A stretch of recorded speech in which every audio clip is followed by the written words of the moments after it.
আমি নিজেই 2টা ইমেল পেয়েছি। বলছে যে আমার এই ক্লায়েন্ট তো বাইরে থেকে বলছে আমি এখন আমার ওয়াইফকে ইনক্লুড করতে চাই এবং ওয়াইফের আলাদা সেশন করতে চাই, ওনাকে ওনার যে অ্যাপয়েন্টমেন্ট চাচ্ছি, তবে আমি অডিও কলে থাকবো, এটা আমার ওয়াইফকে বলবেন না। এই যে আরেকটা চ্যালেঞ্জ দিচ্ছে, ওয়াই? কারণ কাউন্সিলিং এ কনফিডেন্সিয়ালিটি একটা বড় ইস্যু। এখানে ওয়াইফ কথা বলবে বা হাজবেন্ড কথা বলবে, আরেকজন অডিও কলে থাকবে বা আমি পিছন থেকে শুনছি, এইভাবে আসলে হয় না। কারণ একটা ট্রাস্ট, আপনাকে ফুলি ট্রাস্ট করতে হবে। এখানে কনফিডেন্সিয়ালিটি ইস্যু অত্যন্ত গুরুত্বপূর্ণ এবং কাউন্সিলিং হিসেবে আমরা বলে দিই যেটা 100% কনফিডেন্সিয়াল।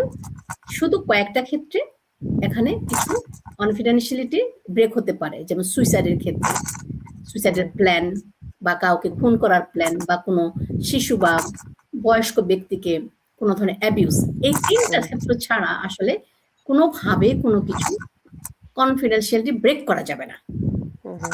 তাহলে আমি যেটা বলেছি, একটা হচ্ছে যে অবশ্যই জানিয়ে নিয়ে আসতে হবে যে সে কাউন্সিলিং নেবে এবং যে ব্যক্তি আসবে তাকেও বুঝতে হবে যে আমার প্রবলেম হচ্ছে, সেটা আমি এটা বের হতে চাই।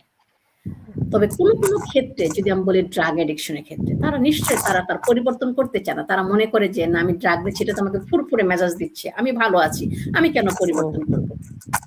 সেক্ষেত্রেও তাকে যদি আনা যায়, বলে আনা যায়, তাহলে সেক্ষেত্রে তার মোটিভেশন নিয়ে কাজ করতে হবে।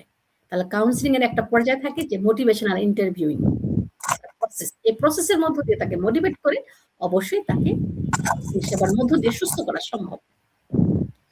এবং আরেকটা যেটা বলছো যে ট্যাবু, যে মানুষ কি বলবে যে আমার সন্তান ডিপ্রেশনে, আমার সন্তান অ্যাংজাইটি, স্কিজোফ্রেনিয়া আছে, কি মনে করবে যে আমি কি পাগল?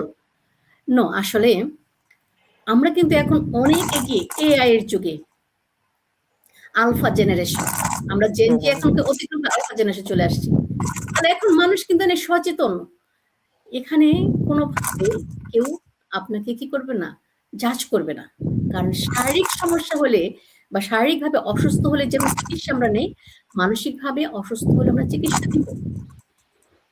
এবং চিকিৎসায় কি করে সুস্থ হওয়া সম্ভব। আর আমরা কিন্তু, তুমি যে একটা বিবর্তনের কথা বলেছো, আমরা কিন্তু এক পর্যায়ে চলে এসেছি এখন সায়েন্টিফিক। এটা কোনো অভিশাপ না, কোনো ধরনের ঝিমপড়ি না, এটা হচ্ছে কি একটা মানসিক সমস্যা এবং বিভিন্ন কারণে মানসিক সমস্যা করতে পারে। এটা কোনো দুর্বলতাও নয় যে আমি দুর্বল সেজন্য আমি অসুস্থ হয়ে গেছি, নো। এখানে আমরা যে প্রত্যেকটা সমস্যার কথা বলি, depression, anxiety, stress, schizophrenia, bipolar disorder etcetera, প্রত্যেকটারই কিছু কারণ আছে এবং কারণগুলো সায়েন্টিফিক। তাহলে এখানে অভিশাপের কথা কিন্তু কোনো জায়গায় বলা হচ্ছে না। আমরা সায়েন্সে এখন অনেক এগিয়ে। তাহলে আমাদেরকে এই ট্যাবুটা ভাঙতে হবে, অ্যাটিটিউডটা চেঞ্জ করতে হবে, যেন আমরা নিজেরা ভালো থাকি, পরিবারের সদস্য সবাই ভালো থাকি।